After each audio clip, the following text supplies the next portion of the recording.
Have you wrestled with imposter syndrome, excessive and unsubstantiated self doubt coupled with an uncanny lack of confidence? I'm your host, Betty Danowitz. Listen as I interview highly successful individuals about their experience with this imposter syndrome and how it manifests itself in their lives in this If You Ask Betty podcast series dealing with imposter syndrome. Hi, Victoria. Thanks for being on the podcast. Hi, Betty. Thank you for having me. So, Victoria, tell us about you. Where shall I start? I'm from Seattle, Washington. I've lived here my entire life, and I absolutely love my career in learning and development. I feel like I had kind of a circuitous path for getting here. My first decade or so of my career, I tried different things, different career paths, sales, program management for nonprofits, all sorts of roles. And then right after I turned 30, I was diagnosed with Hodgkin's lymphoma, and my world got turned upside down.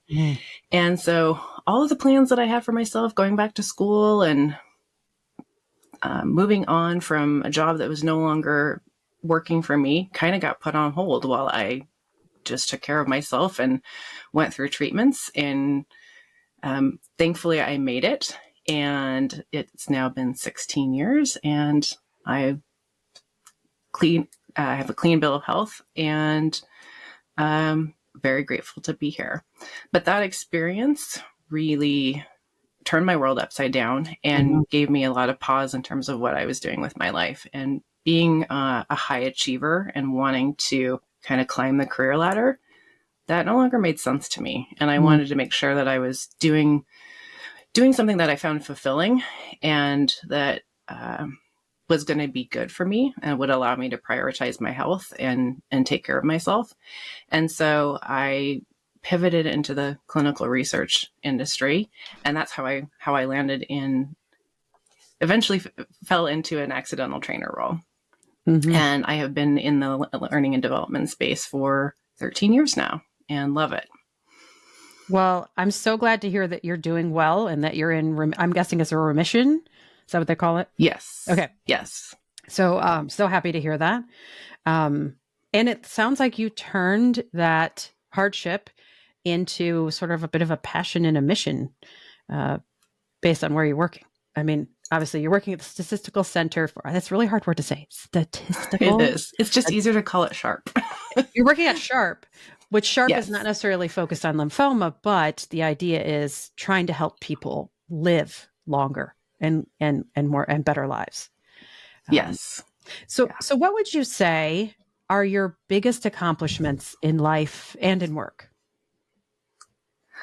In life, I would say my biggest one was beating cancer. I think that was huge. Agreed. And also being good about identifying when things no longer are working for me. Roles or jobs that I had taken where I was like, this is not the right fit, or this is it's served its purpose, and now it's time for me to move on. I think I've done a good job of being true to myself and understanding when it's time to move on. And that's also translated itself into other life events where it's like, this is not the right thing for me. I need to take care of myself and move on. Career-wise, I would say I'm proud that I've earned the APTD and the CPTD certification. So those that are in the learning and development space might be familiar with those too.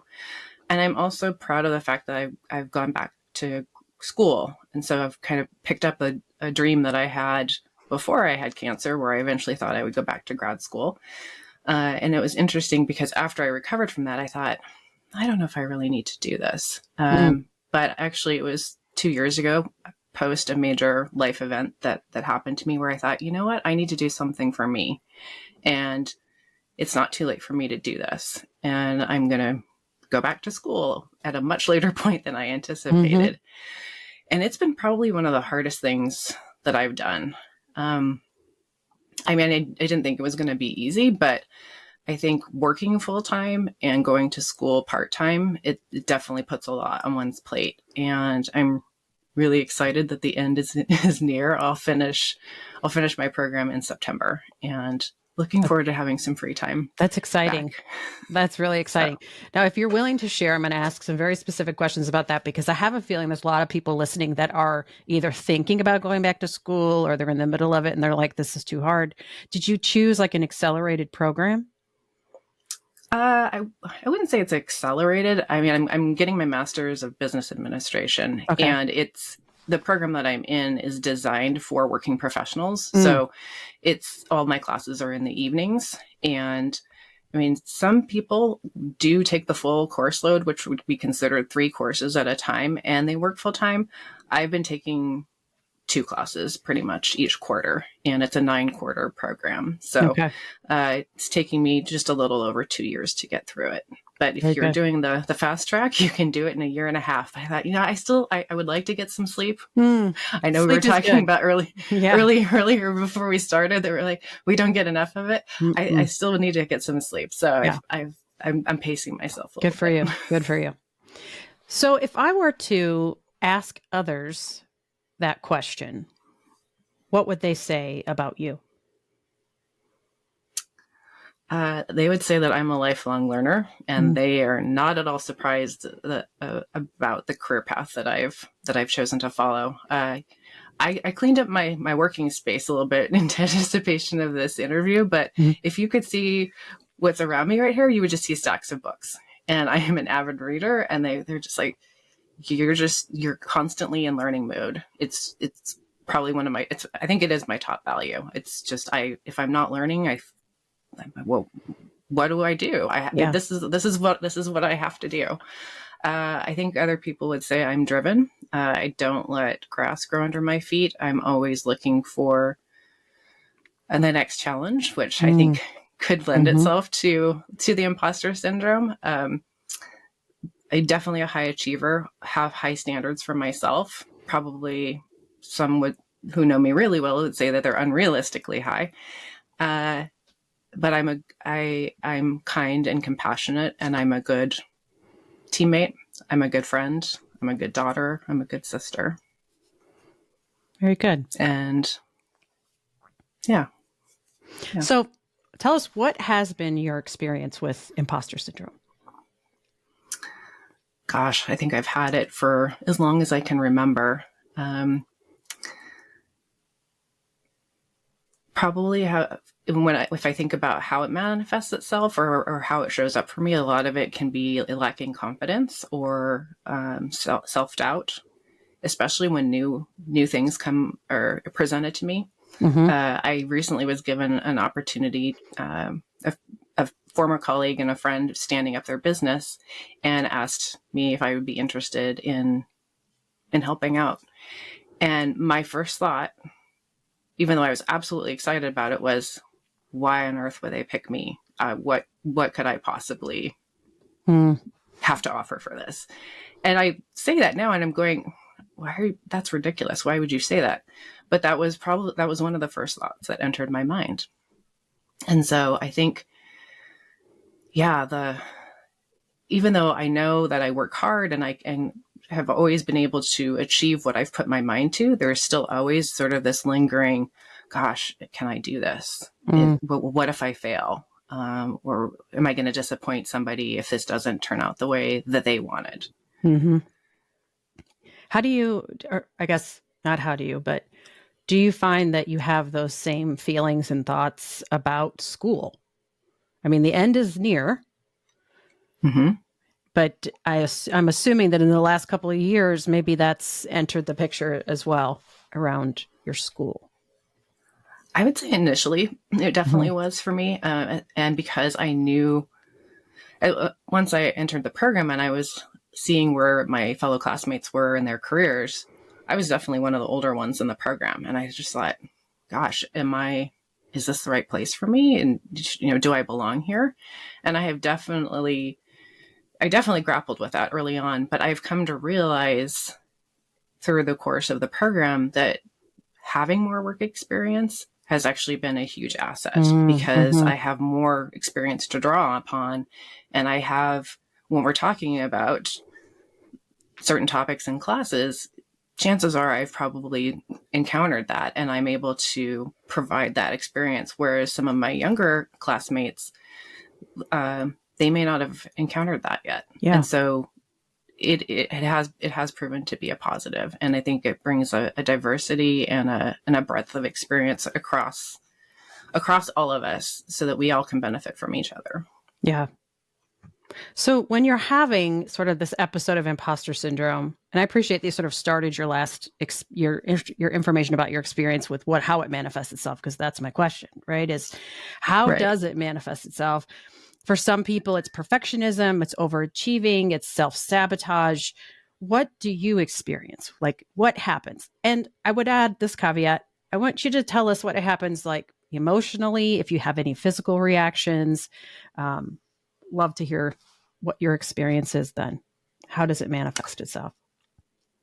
I think if I'm dealing with this, if it's a situation where it brings up self-doubt or lack of confidence, I can almost physically feel myself retreating inward. It's like I want to be as small as possible. Don't pay attention to me, or why are you paying attention to me? Other times, especially if I'm thinking about an event or a presentation or something that I did, and even if it went really well, my first thought after it's over is I'd immediately jump to what did I do wrong, or what could go better, what could have gone better, and I will just ruminate. We'll jump into bouts of self-criticism. We'll overthink things, and it's exhausting. I think what I realized throughout much of these, and the common thread for all of these experiences, is just how exhausting it is, and to be that much in your head. And it's like, that's not where I want to be. Yeah. I wish that there was a switch that we could just flip when those moments occur. But I guess the biggest kind of the learning moment, or the takeaway for me, has been, at least I can recognize this now. And when I find myself going through experiencing those symptoms, I'm more aware and I can start to put them in check. Not to say that I always do that well, but I think just having that awareness and going, wait a second, all right, you actually just did a really great job in this presentation. Celebrate that. Stop and celebrate that. Yes, of course, there's always going to be something that you can do better, but honor what you just did and feel good about it. Then you can maybe think about what to work on. But it takes so much effort to kind of reframe and reframe it, and also just stop yourself in the moment, because these habits tend to be so ingrained. And they come back, right? They do. So you can stop it, you can reframe it, but in 15 minutes, it might be right back. Exactly. And that in and of itself is exhausting, to be constantly having to catch your thoughts and reframe them. Right. When you think about that, when you think about the way that it manifests and it shows up, the shrinking, the pulling in, the wanting to be almost invisible, don't look at me. Are there other contributing factors? So we've talked in previous episodes about like common triggers that people have, like when you have, there are new expectations of you, or there's you're different than the others, or you're isolated from others, things like that. But what I'm wondering is, there's something specific about you or your experiences that you think makes this whole imposter syndrome phenomenon happen? I think some of it does go back to being an overachiever and being a perfectionist, and probably largely living my life that my self-worth was wrapped up in my accomplishments. And that I was only as good as, did I get an A on that test? Did I get an A in that class? Did I earn that certification? And there's always that constant more. It's not, what I've done, or just, even being a decent person is enough. It's like, no, that's not enough. I'm not worthy. Not enough and not worthy. I just want to point out the shirt that I'm wearing today says, I am I'm Knuff. enough. That wasn't even on purpose. It just worked out. It's serendipitous. Yeah, but let's if we can dive just a little bit deeper into that, because I hear that a lot. That I'm not enough. I'm not worthy. It's not that the thing that I did isn't enough, or the task I completed wasn't worthy of praise. It's me. It's I. So it goes from, because imposter syndrome is typically about being able to do something, and it turns into being less than what you think is required. Yeah. Let me ask you this. Do you feel like you have felt that way more or less before and after your cancer experience? If you followed my very long run-on sentence. I just wonder how that changed things for you. If it did, maybe it didn't. I do think it changed things for me, but I don't know in relation to this specifically. I think I've had other life experiences post cancer far more recently that have actually made me question my judgment and my decision making, and actually, trusting myself. Sure. And I think, and that was only in the last few years. So I would say it's definitely picked up, and it's probably been tied to that. Yeah. It's interesting because, a lot of times when people go through a cancer experience, they feel like so many things in their outlook has changed. But what you're saying, and I'm not saying this is right or wrong, I want people to hear what you're saying, is that before, during, and after, this feeling of not enough maintained. Mm-hmm.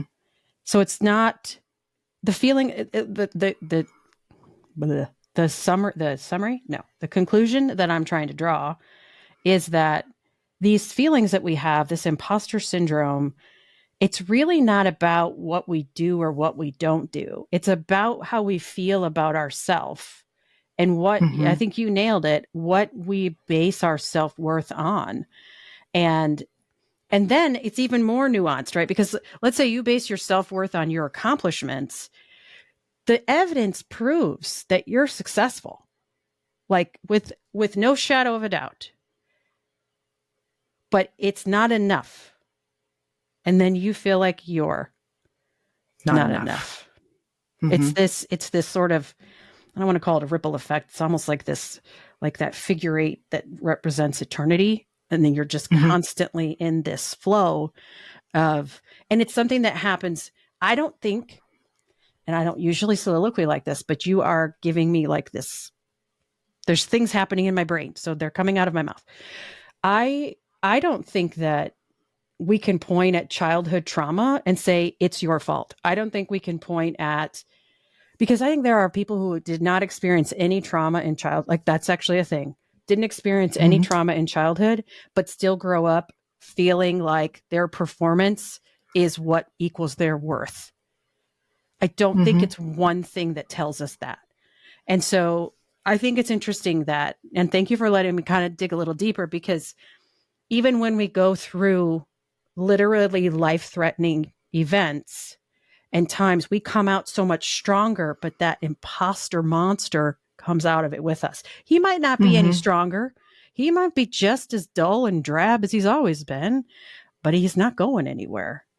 Even when you conquer cancer, even when, you're the CLO of some giant organization, these people, these very successful people, even when you are working to cure and help people live better lives who have HIV and AIDS, which is what you're doing, it's still there. Yeah. And it's always lurking. It's always lurking, or just brazenly sitting there like, what's up? Yep. Yep. Thank you for letting me kind of talk through that, because I think the more I hear from folks like yourself, the more that I'm realizing that not only are we not alone, but technically we're never going to be alone. This imposter syndrome, this feeling is always going to be with us. It's a matter of how do we cope. And I love that you started sort of talking about you have found ways to kind of cope with that and move past it, or at least tell it to sit down and be quiet because I know what you're doing, type of thing. Yeah. Even if it's a beast we can't always tame. Sometimes we just have to ignore it, which is not easy. No. But I think, I've in sharing that I was going to do this podcast with several people, it's just been made very clear that my mentor said, she goes, everyone has imposter syndrome to a certain degree. Everyone has this. And so, yeah, absolutely. We need to talk about it. It's important to do that. It is. We shouldn't feel ashamed. It's a common thread, and it's good for us to share our experiences, because I absolutely would want other people to know that they're not alone, and that it's not a fun thing to deal with. But hopefully recognizing it and then starting to find those coping mechanisms can make it a little bit easier to deal with. Agreed. Yeah. Anything else you want us to know about your experience with imposter syndrome or how you cope? It's okay if the answer is no. I just want to make sure that you get a chance to say what you want to say. Yeah.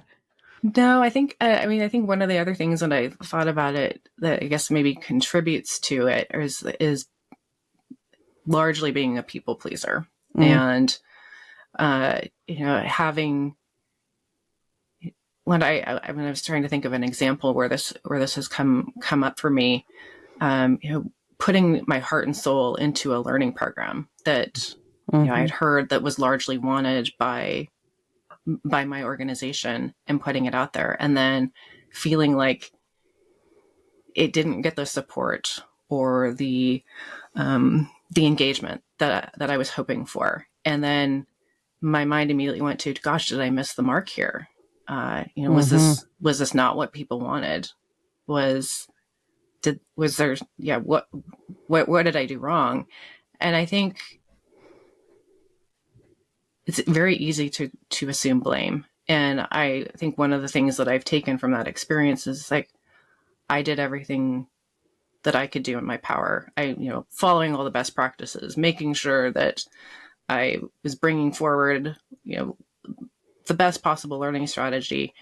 But the only thing I should be worrying about is what I can control and my effort. I can't control how other people are going to respond or react. And so keeping that in mind it's hard, but it's definitely something to hang on to, because I think we're always going to be met with these sorts of experiences where we're like, well, gosh, I put everything into this. Why isn't this being received with the engagement or the enthusiasm that I was hoping for? Where's the ticker tape parade? I'm waiting. Right. Yeah. I think some of it, we want. I think we're conditioned for feedback, and we want that validation, and we want that belonging. But I think the other thing is we need to stop and remember that it's most important about how did we feel about our own effort. Believe in ourselves first. The rest of that stuff doesn't really matter at the end of the day. Yeah. It shouldn't. That's so good. So good. I love that. Believe in yourself first. And the whole you can't make people do stuff. Like, first of all, that's dumb. Like, I want to be able to make people do stuff. Of course. I just do. I want to be the empress of the universe, don't you? I just want to wave the wand and say, Wingardium Leviosa, and make you fly. Okay? Like, why is that hard? Hollywood promises us that. But I've always said, you know the old saying, you can lead a horse to water, but you can't make him drink. You also can't make him swim. Like, you can't make that horse do anything. And we really can't. And once we, like you said, it's a little bit of a reframing, right? Realizing the effort that we put in, we met the mark, we did what we were asked to do. and we did it really well. And we should be proud of that, even if the results are what others would see as failure. Ugh, F word, right? Right. Or even if our expectations were failed, our expectations of how the program would perform failed, but we didn't fail. And that's that thing where we take that and we turn it into it failed to we failed, and that's not a thing. That's a misconstruence of what really happened. Right. Really we're assuming blame again that we shouldn't. Yeah. No, stop that. Yeah. Right. Love that. So why did you want to be part of this Imposter Syndrome project? What kind of made you say, I'll do it? I think first and foremost was one, in doing this in and of itself is kind of a way of beating imposter syndrome. Because again, it's similar to one of my other examples that I shared, where it was like, I saw your post on LinkedIn where you were looking for folks to interview. I went, gosh, this is something I've struggled with for a long time. And I definitely, I've got thoughts on it. And I, immediately put my name out there. And then I had an insert expletive word moment. I think you said, oh shit. Exactly. Okay. Sure. Oh shit. Oh shit. Yes, I did. I was like, what did I just do? And I was but I had already sent, I went, well, it's out there. But there was something where I was like, oh gosh, I am not one of those. I'm being vulnerable, being on camera, putting myself out there, sharing my flaws with everyone. This is not in my comfort zone. But then I also stopped and went, well, wait a second. I'm feeling this way.